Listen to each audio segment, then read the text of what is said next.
the 15, to the 10, to the 5, 4, 3, 2, 1. Give him 6.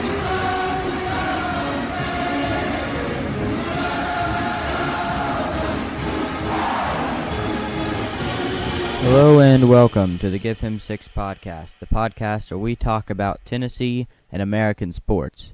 I'm your host, Elijah Crouch, and today we have a very special guest on to talk about John Ward with us.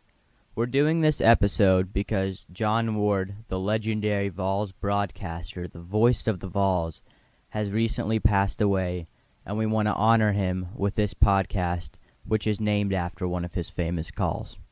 How are you doing, Mr. Mattingly? I'm doing well, thank you. It's good to be with you and talk about my friend John Ward.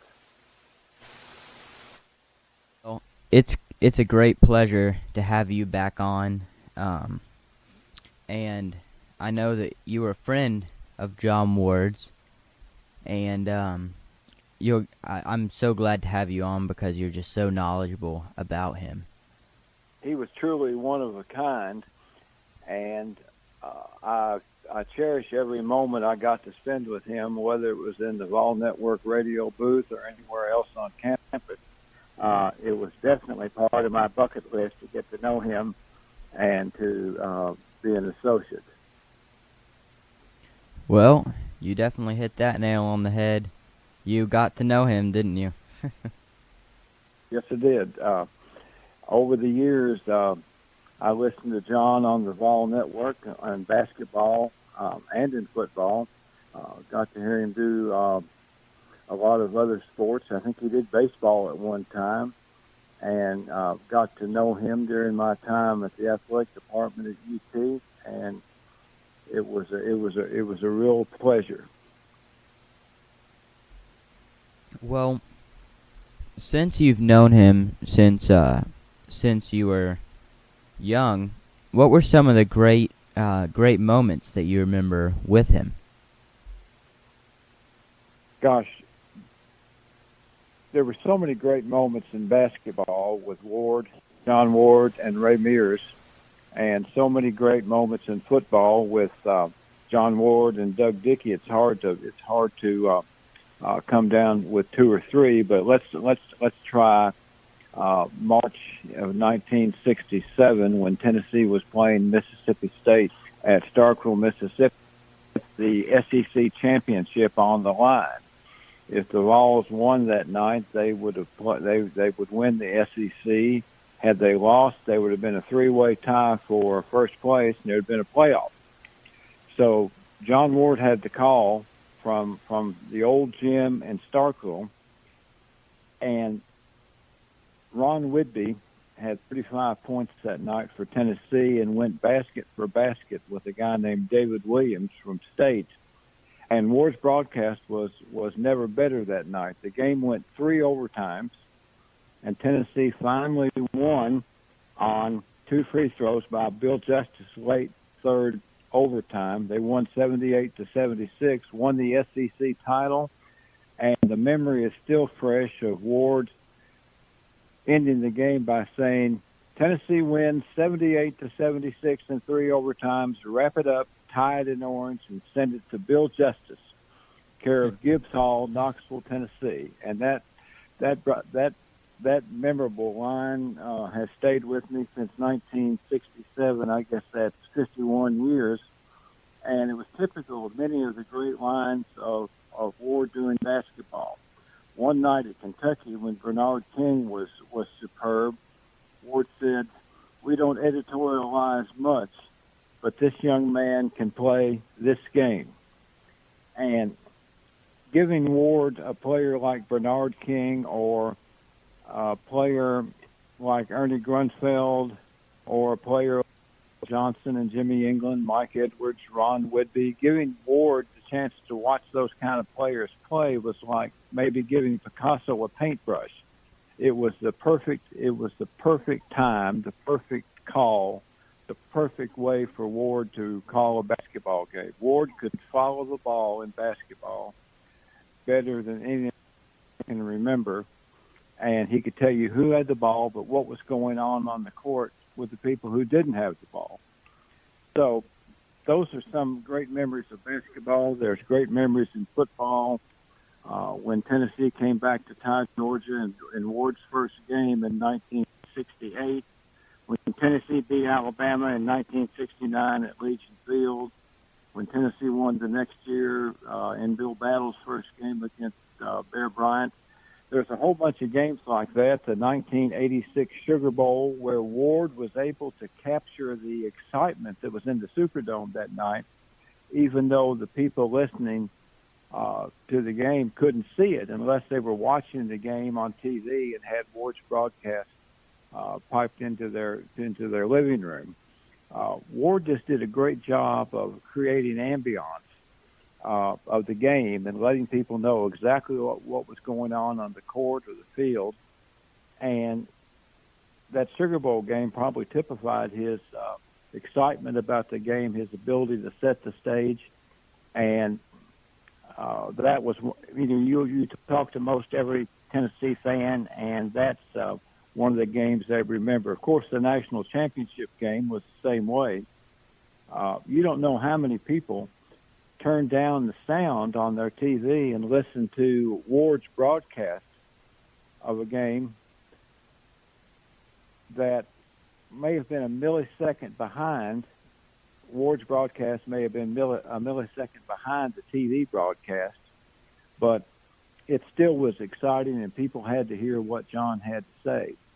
The national championship game, his last game in January 4, 1999, was equally exciting. Ward counting down the clock and talking about the national champions being crowned in orange, and you could just go on game after game after game to talk about the excitement that he brought, and we could go on for 2 or 3 hours here talking about how Ward created the scene and how he amplified the scene and how he made it exciting, win or lose. You could feel the momentum of the game in his voice as he called it. And I marveled sitting there with him many times, marveled how he was able to capture what was going on the field and how he used Bill Anderson, to amplify from his perspective what was going on and how they worked so well together. And it was just really exciting. There was all kinds of excitement around the broadcast, and we could go on and on about that, but that's some of the memories I have of Ernie and Bernie and that time in Tennessee history. Ron Whitby, Jimmy England, Mike Edwards, Danny Schultz, Howard Bain. Ward was just a natural behind the microphone, and that was because he was always prepared, always ready for most anything that could happen, and never forgot. He never forgot the listener.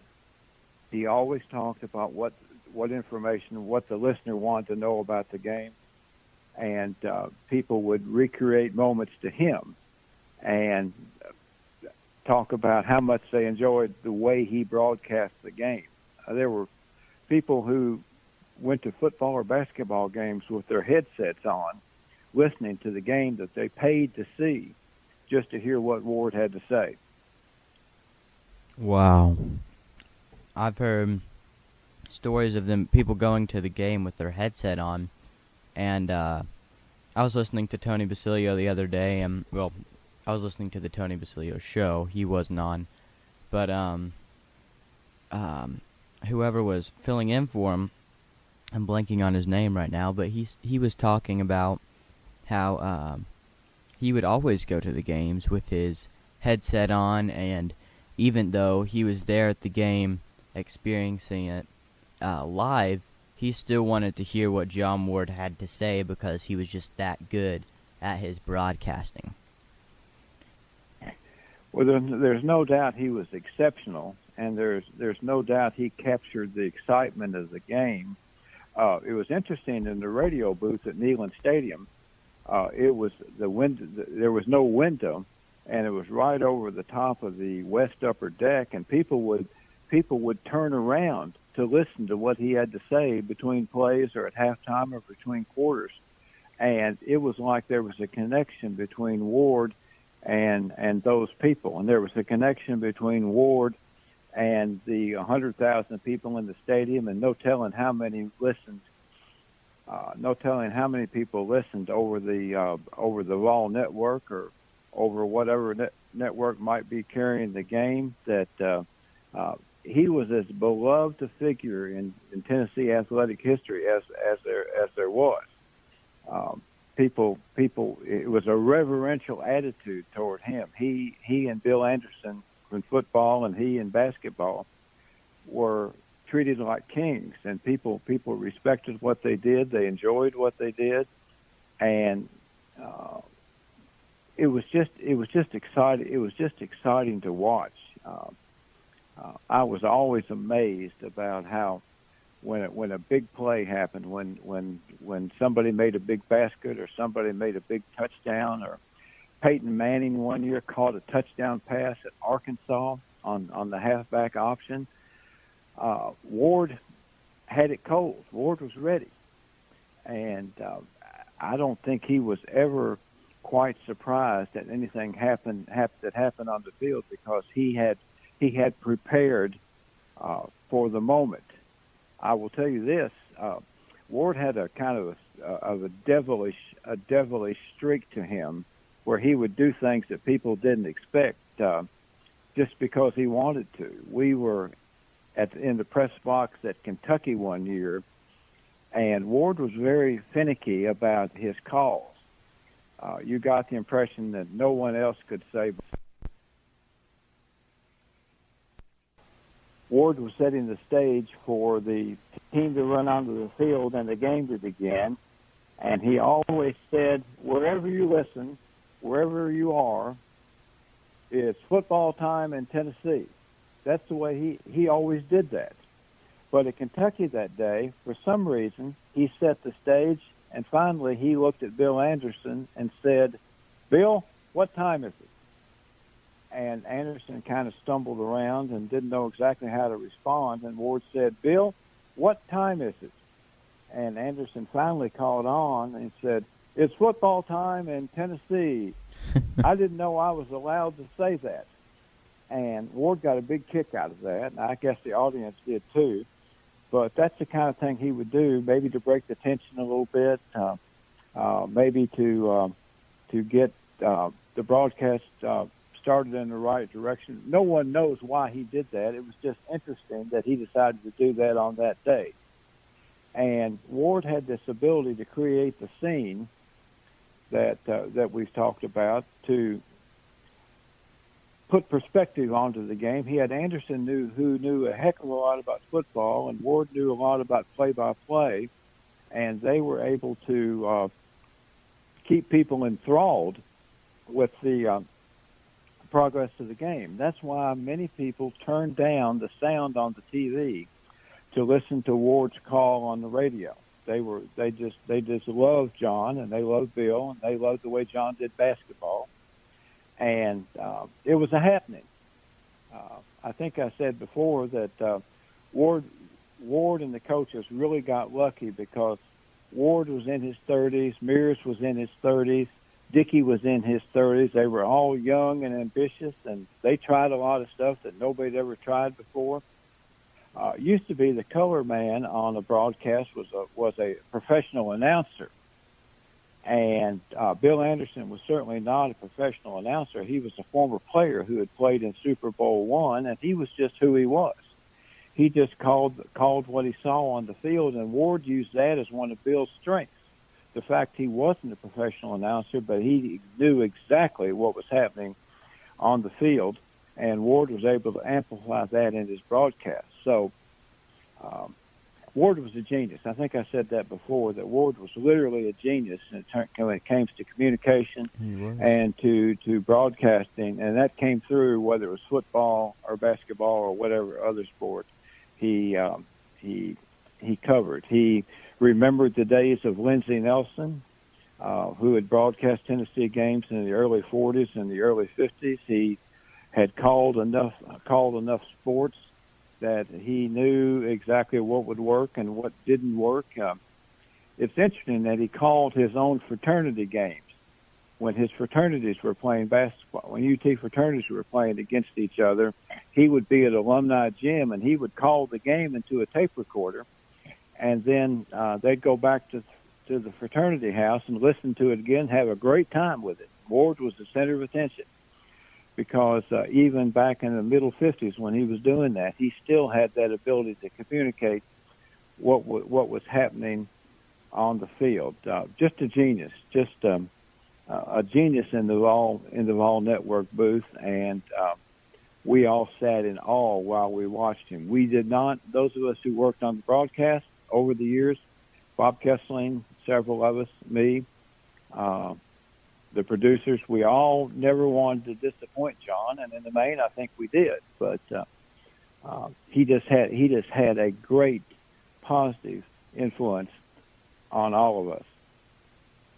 I never even got to hear him call games live, but from YouTube videos, he's had a great influence on me, and even just the Tennessee Vols psyche as well. He's part of the Tennessee Vols, just as much as Peyton Manning would be, just as much as Ray Mears, just as much as Reggie White or any other players up in Neyland Stadium, and he will never be forgotten, even though he has sadly passed on. Mr. Mattingly, were there any specific calls he had or catchphrases that you think were better than others? Well, he had a number of shticks, as we used to say in vaudeville. He had a number of things he did, and he never knew exactly when he was going to do them. They just came to him. For instance, let's say that Tennessee is ahead by 2 points, and the Tennessee player gets fouled, particularly on the road. Tennessee player gets fouled and goes to the line, has 2 free throws, and these 2 free throws would cinch the game. And you could hear the crowd yelling. He would say, Grunfeld at the line for the first of 2, Tennessee leading by 2. Grunfeld puts it up. Did he make it? He made it. And that was one of his most memorable calls. Or if the game were tight or Tennessee was rallying, he'd say, Tennessee down by 1. Here come the Vols up the court. Woods with the ball, passes to Grunfeld. Grunfeld inside the King, bottom. And bottom was one of his most famous calls, even though he told me once he would never say bottom in public. He'd say it on a radio broadcast. People used to ask him to say bottom in public, and he was very uncomfortable doing that. But on the radio broadcast at the right time, he would do that. In football, he'd count down the yardage. He'd say, Powell at the left tackle, 45-50, 45-40, 35-20, 15-10, 5, 4, 3, 2, 1, give him 6. And he wanted his voice to carry the idea of where the player was on the field as he called it. And you look at some of those old tapes, he's pretty darn close to saying he's at the 20 when he was literally at the 20. And then he'd count down 5, 4, 3, 2, 1, and he'd had him in the end zone, and you wouldn't have traded that for a cash endowment. Hearing that, whether you were listening at the game or at home or out in the car, Ward, as I said earlier, Ward always thought about what the fans wanted, and the fans wanted to have a broadcast of the game that was exciting, that they could feel like they were there. And one of the little things that Ward did that I noticed was he would always say which direction the teams were going in. Every now and then he'd say, Tennessee moving to the north end of Shields-Watkins Field, or Tennessee moving to the south end of Legion Field at Birmingham, Alabama.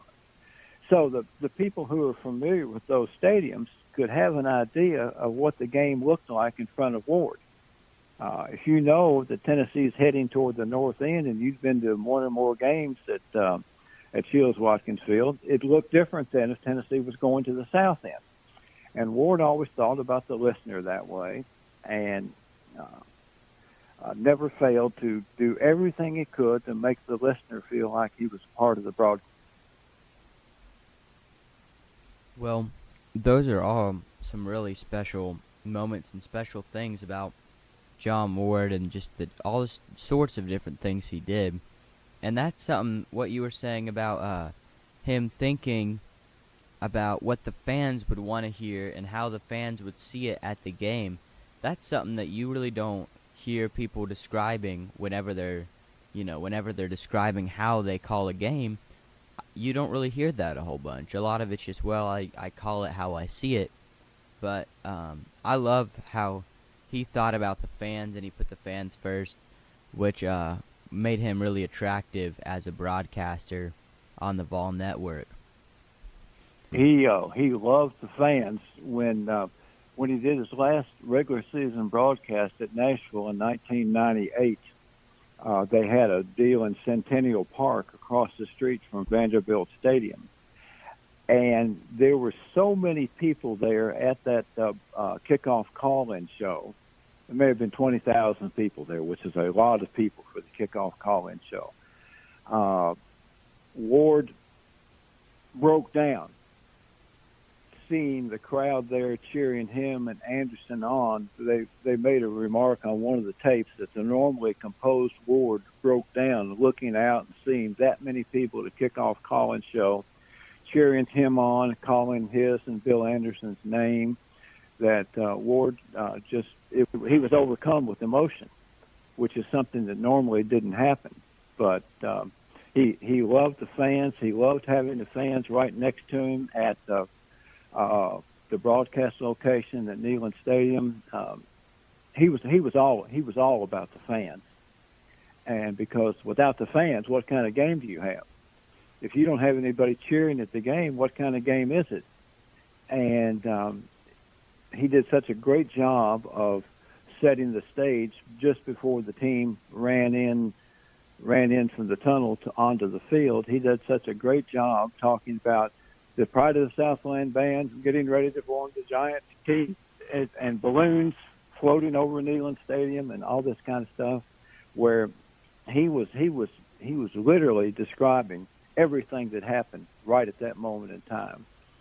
And even on the road, I was dazzled by the way he set the stage, whether we were at Arkansas or Dallas or California or wherever. Ward had notes, but a lot of it was based on experience and based on what happened on the field and what happened over the years of broadcasting games, where, as I said before, he never seemed to be surprised. Well, how much you were talking about him, how he had notes and he did a lot from experience as well. How much did he prep for his games and for his calls that day? That's interesting, because he always said that broadcasting was a hobby, but I never knew anybody that would work as hard on notes to prepare for the game for something that was a hobby. He had spotters boards where he had individual statistics for all the players, their class, their weight, their height, something about their position. He had the yardage that Johnny Jones or Jay Graham or somebody might have accumulated up to that point in time at the game. He had a statistician who was telling him how many yards they had during that game. He had the spotter pointing things out, whether there was a new quarterback warming up on the sideline. So it was a team effort. But Ward was the frame around the whole deal. He was able to take everything he had seen in 30 years or 40 years of broadcasting, and sometimes I was amazed about some of the things that came out. But then I shouldn't have been amazed. I should have known that he was so immaculately prepared that I don't think anything the only time I think that anything might have surprised him, and I'm not even sure about this, was what we call the Sterner stumble, the Arkansas fumble right at the end of the game that led to the game-winning drive at the 1998 Arkansas game when Clint Sterner tripped over his own player's foot coming out from under center and fumbled the ball. Wow. I listen to that call every now and then, and I just wonder if that was one of those moments where John was literally surprised at what happened, because I know I was surprised standing there on the sidelines watching it happen, because he came out from under center and tripped over his lineman's foot, and the ball was there on the field for what seemed to be 3 seconds, and I elbowed the guy next to me. I said, "There it is, the football." And Billy Ratliff fell on it, and we came back and won the game. But that's the only time I think that John might have ever been surprised. I don't know. Sometimes the comebacks in basketball were so exciting that he might have been surprised, and he might have been able to put some extra oomph into it because of the momentum of the game. And when the momentum changed and Tennessee started coming back and Bernard King started being brilliant, Ernie Grunfeld started being brilliant, and Mears started coaching extra hard. In 1969, Tennessee played South Carolina, who was the number one team in the nation, and Tennessee won by a point at Columbia. It's one of the biggest upsets in Tennessee history, and Ward had a brilliant broadcast that night. I can remember it still today, the way Ward called the game, and the way Ward created the drama, and the way the Ward called the last shot that was no good, and the last Carolina shot that was no good. And again, it's a matter of drawing on everything you knew, everything you ever did, preparation, and as we've said before, a legitimate and genuine concern for what the fans want to know about the game. That's great. Wow.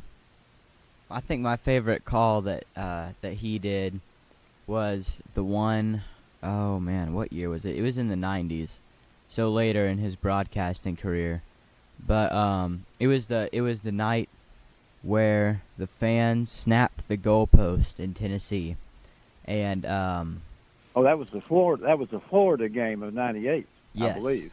Yes. And the kicker Cooper missed the field goal, and John Ward said, "No, sir-ree, no, sir-ree, pandemonium reigns in Tennessee." I don't think he had ever said "no siree" in a broadcast. I don't think he'd ever said that.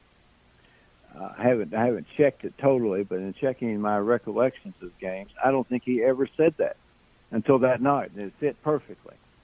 It really did fit great. And then all the fans went onto the field and tore down the goalpost. That's really a beautiful moment and a beautiful game in Tennessee history.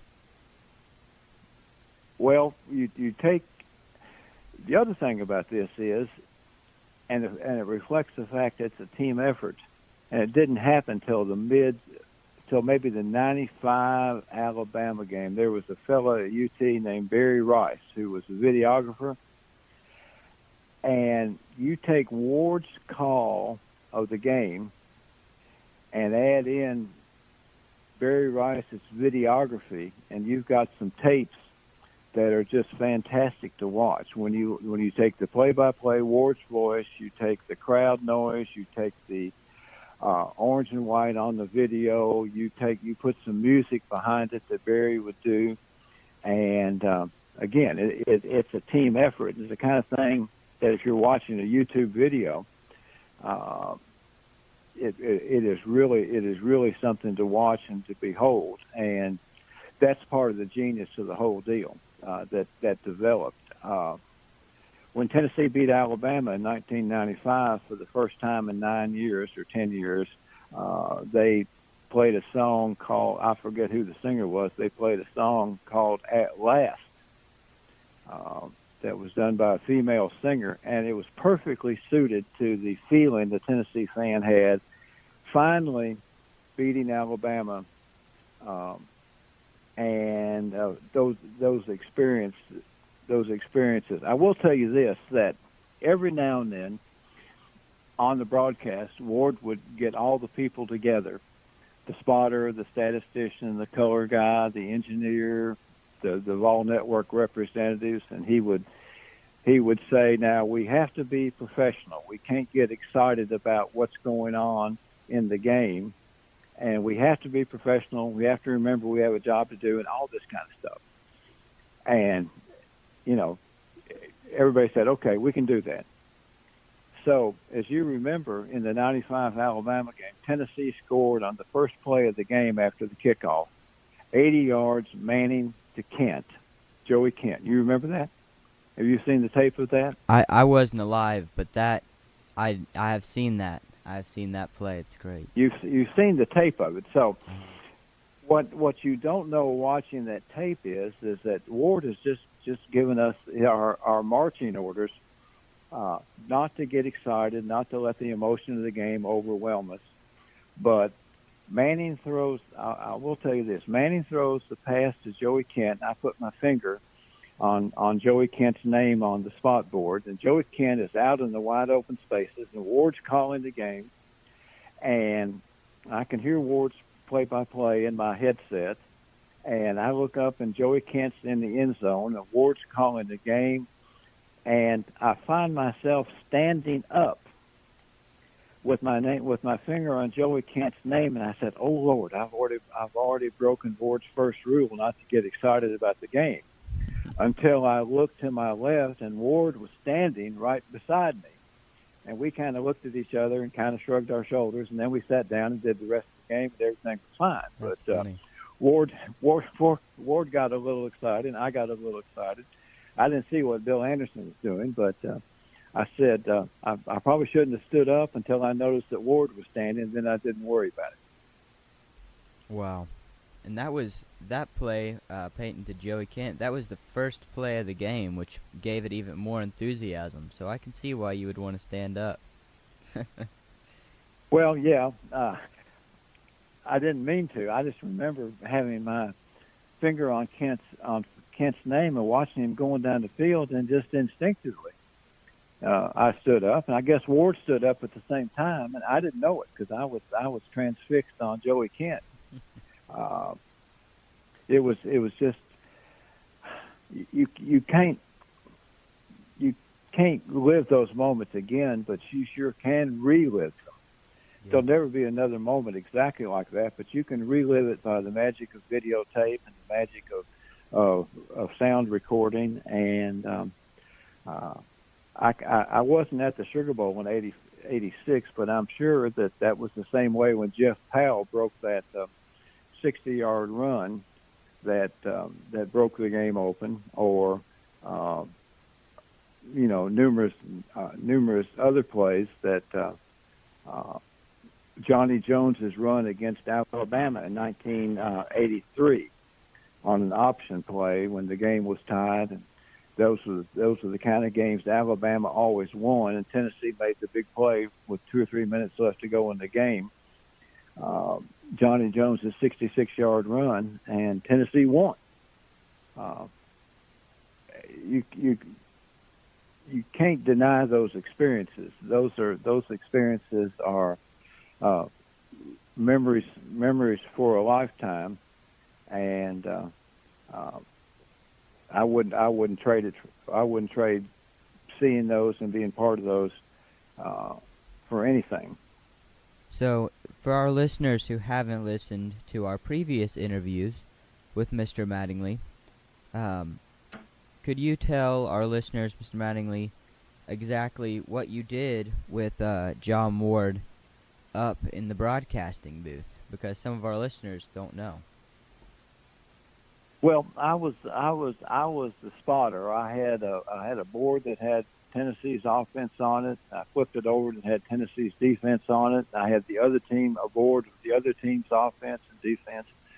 And I would point out things as they happened. When Tennessee had the ball, I would make sure that there was no quarterback change. I would make sure that I pointed out who the running back was, whether it was Jay Graham or whoever was behind him. I would make sure I knew where the wide receivers and the tight end were. And then I would just react to the play. If you threw the ball to Marcus Nash, I hopefully would put my finger on Marcus Nash's name. And then I would have to figure out who made the tackle. And that went on for 150 or so plays every game. Wow. Russ Bebb was our statistician, and he kept a play-by-play account of who had what yardage and the yards per punt and that kind of stuff. And we had Bill Anderson who had his spot chart, and we had two producers who were anxiously watching the entire thing develop. It was a team effort. It really was. Bob Kessling was a spotter at one time, and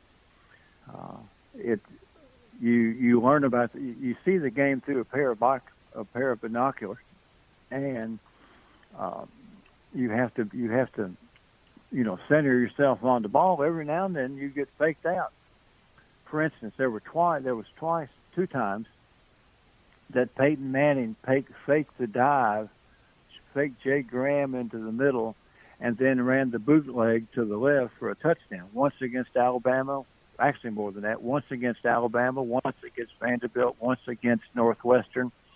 And you had to every now and then be sure that he actually made the handoff, because you could get left out there alone if you had Graham scoring the touchdown and Peyton Manning standing there in the end zone with the ball. If you watch that play at Alabama in 1995, the SEC official on that side of the field called that play perfectly, didn't get sucked in by the fake, and was actually in the right position to make the call when Peyton Manning got into the end zone. So my job was to make sure I knew where the ball was, make sure who had it, and make sure who made the tackle, and to make sure that no other quarterback snuck into the game. That's what I did.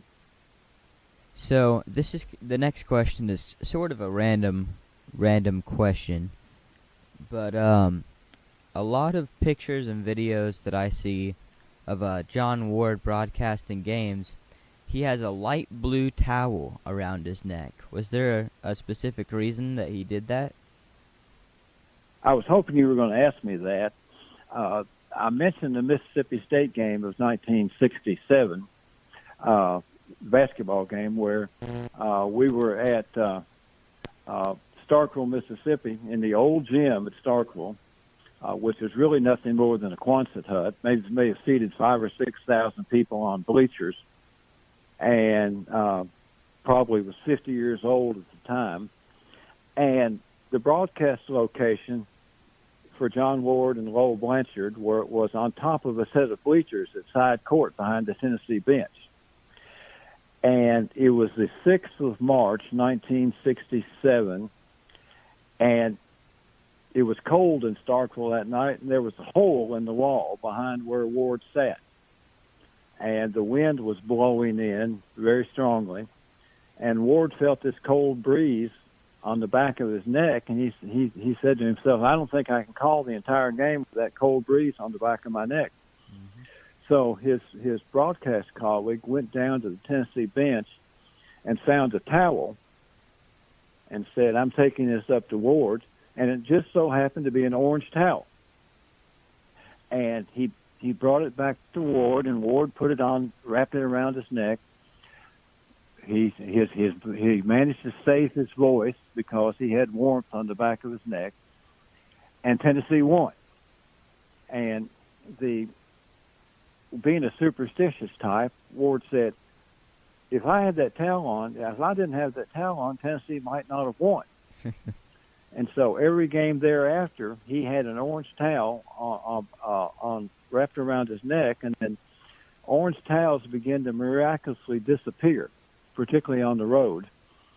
And Ward got another towel. It happened to be a powder blue towel, sky blue, and he put that on, and he even had his official picture taken with the towel on.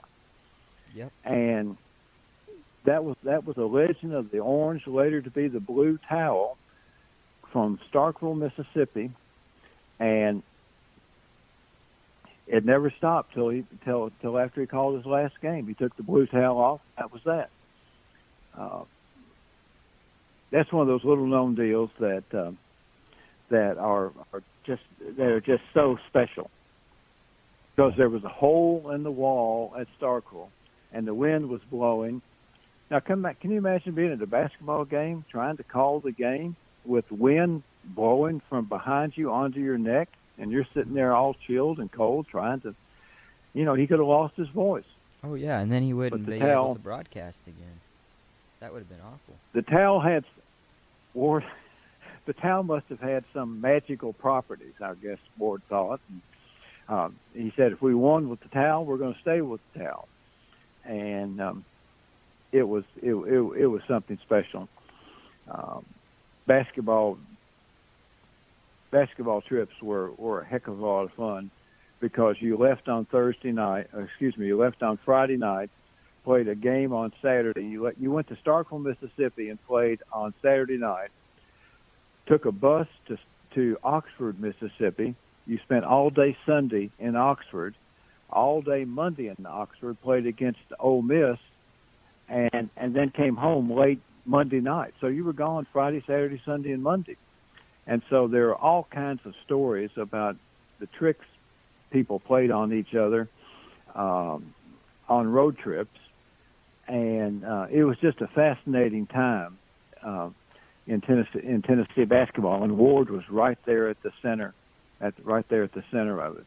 And he was even one of the ones that occasionally played a trick on somebody.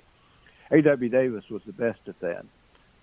A.W. Davis, who was a mid-60s star at Tennessee, was one of Ward's two or three analysts, quote-unquote, for basketball. A.W. Davis was one. Doug Ashworth was one, 70s player. And there may have been one or two others, but road trips were definitely something special. And Ward made them that way. Ward just, I can't emphasize enough how good he was. You go back and listen to some of those tapes, and you just wonder how he did it. And the way he did it was he prepared. I guess he even watched film or tape or whatever. Mears said he learned a lot from listening to Ward do the delayed broadcast of home games. That when Ward talked about Tennessee building, he would set the stage with ball at the front court, and he would tell you what the post players were doing. He would tell you what the wing players were doing. He could tell you really, to a great degree, what was going to come next. And Mears said he learned a lot from that. It was fascinating to watch. So I know you mentioned how you guys like to play jokes on each other, and jokes were played and pranks and whatnot. There was an article in the GoVols 247, GoVols247.com, where someone named Bud Ford had mentioned that as well. Could you elaborate on that? Is there any good stories about the pranks? I don't guess I can get in trouble for this, but Ward called Bud Jr. because I guess it was because they perceived him to be Haywood Harris Jr. That Haywood had that job before, and then Bud took it after Haywood went off the road in basketball. I think what Ward was referring to was they would occasionally short sheet Bud's bed, or they would steal the covers off Bud's bed, or one time somebody, maybe A.W., called security and said, "There's somebody in our suite of rooms that's not supposed to be here. We think he might be a criminal, or he's unauthorized. Let's put it that way. We think he's not supposed to be there." And he was describing Bud. And so security from the hotel would come up and take him away, and then they'd have to do a heck of a lot of explaining to figure out why they had him, why they thought he was a criminal. And that's the kind of stuff that happened on road trips. Ward always told me that Coach Rupp occasionally would come over to the Tennessee Hotel on Sunday between the Saturday night and the Monday night game and pal around with them.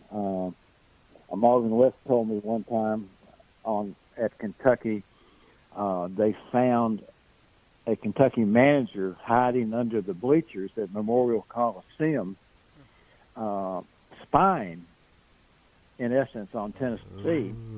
And Marvin and another guy found him and asked him what he was doing, and he was down on his knees underneath the bleachers with a camera. And he hid the camera, and he said, "I was looking for my car keys." Oh, sure. It was just a really fun time. Oh, wow. I can't tell you how many people are going to miss Ward, even though he hadn't broadcast the game for 20 years. His media savvy and his ability to the event and publicize the event and all that led from Armory Fieldhouse. The Armory Fieldhouse, 7,500 capacity, helped lead it to Stokely Center, 12,700 capacity, helped lead it to Thompson Bowling Arena, 22,000 and change. Part of that was Ward's media savvy in creating a demand for the event, that everybody wanted to be there, or if they weren't there, they wanted to hear Ward's play-by-play, and sometimes they were there and heard Ward's play-by-play. So he created through radio, because there was only one game a week televised. I know you'll find that hard to believe, but every Saturday there was only one game televised, and it had to be from one of the conference schools, and every conference school got a game once during the season, a home game. And Ward, since there was no TV, Ward created the demand through radio. And right. he just everybody says you have it, that magical quality called it. Ward had it when it came to radio and media and creating the event. Ward never overshadowed the event, but he was there to give the event credibility. And I can't tell you how many times you could watch the game and then go home on Saturday night and watch it again just to hear what Ward had to say. Yep. They don't do that anymore. They don't. Well, no, they don't do the Saturday night rebroadcast. I wish they did, but they don't. You can record it on your TV.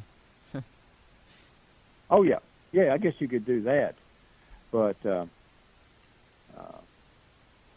as I said, I don't know. There will be thousands, maybe uncounted thousands of people, even 20 years later, who will still compare everybody that broadcasts the game to John Ward. Exactly. Well, thank you so much for your time. Well, you're welcome. And my computer is running out of battery again. It's okay. My phone's probably running out of batteries too. So. Well, thank you so much, Mr. Mattingly, for spending time for this interview. And for all of our fans out there, remember, the Give Him Six podcast is always scoring touchdowns.